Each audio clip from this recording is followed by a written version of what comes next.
Tim is in Hartford, Connecticut. Hi, Tim. Welcome to the Ramsey Show. Hey, how you doing? Better than I nice to deserve. talk to How you. can I help? Good. I first just want to say thank you. I came across some of your videos and things online that have been extremely helpful and very informative. So thank you for all that you do. Thank you. Question I'm calling about. So I'm a physician, mid-30s, married with 2 kids. My wife and I, between both of us, from undergraduate and medical school, have about a little bit over 100,000 combined loans. And right now, currently, we saved up a nice emergency fund savings and actually have enough to pay off all of that essentially. Are you there? Sounds like we just lost him. Oh, Yeah. Wait a minute. Maybe now? Are you there? Tim? Oh, you want me to pick back up? All right, I'll try again. I think they're messing with you in the booth there, brother. All right. Hey, Tim, are you there? Yep. Yeah, can you hear me? Yeah, that was all Kelly's fault. We'll just blame her. But anyway, sorry about that. So you have $100,000 in student loan debt, and you have $100,000 in the bank. Correct. So give or take, I'm a physician in practicing mid-30s, married with 2 kids. And what's your household income? We're making probably with bonuses and everything just short of about $400. Good for you. And we've got about 107 in loans between us.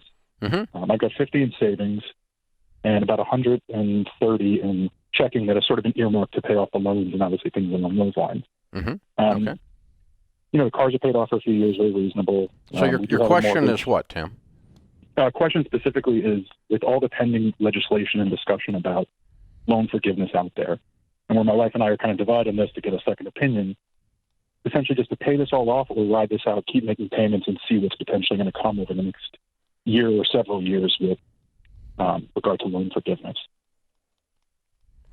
Well, looking at that through 3 or 4 different lenses, I would write a check today and pay off your student loans. But let me give you the lenses that I'm looking at it through and tell you how I came to that conclusion. Number one, you borrowed the money, you owe the money. Waiting on me to pay off your student loans as a taxpayer pisses me off. Number two,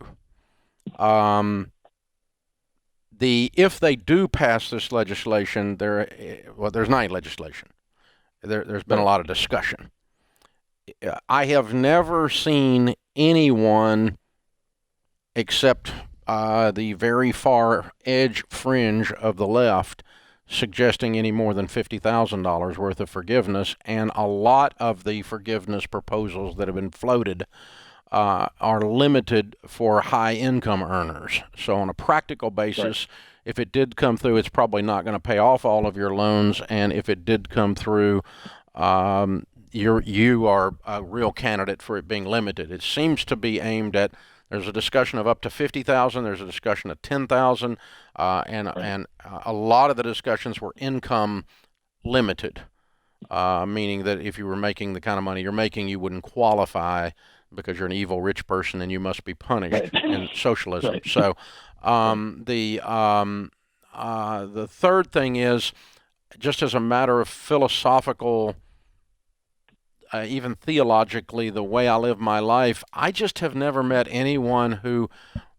had a wonderful life waiting on the government to fix it.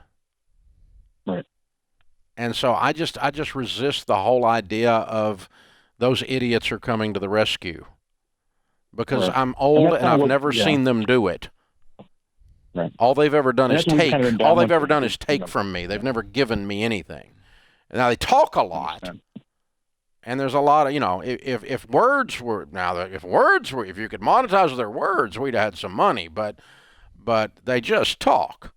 And so real people do what you do. You went and got a medical degree. You have a wonderful medical practice. Just go be prosperous and don't wait on them to be your supply, so to speak. John, you've got a degree in higher ed. Yeah. What are you thinking in this? To me, it's less about the government. It goes back to your original point. It's a personal integrity thing for me, which is I signed my name on a piece of paper. I looked someone in the eye and said, hey, if you'll help me get through school, I promise I'll pay you back.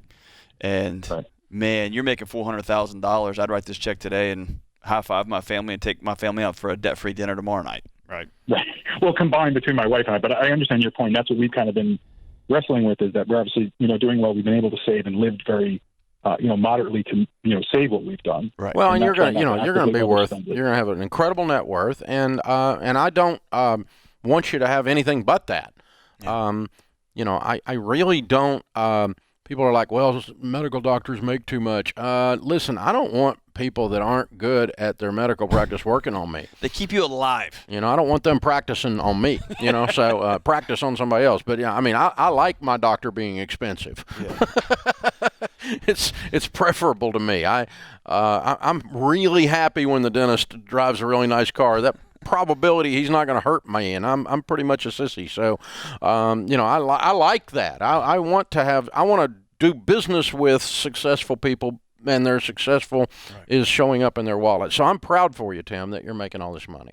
It's a mindset for me that's just making its way from folks who are making $30,000 a year that have $100,000 of student loan debt all the way up to making more than $250,000, thinking, oh man, it's become a game now. How do I not pay it back, right? Yeah. And I just, pay. You got the money in your account, pay the thing back. It's the right thing to do. Yep.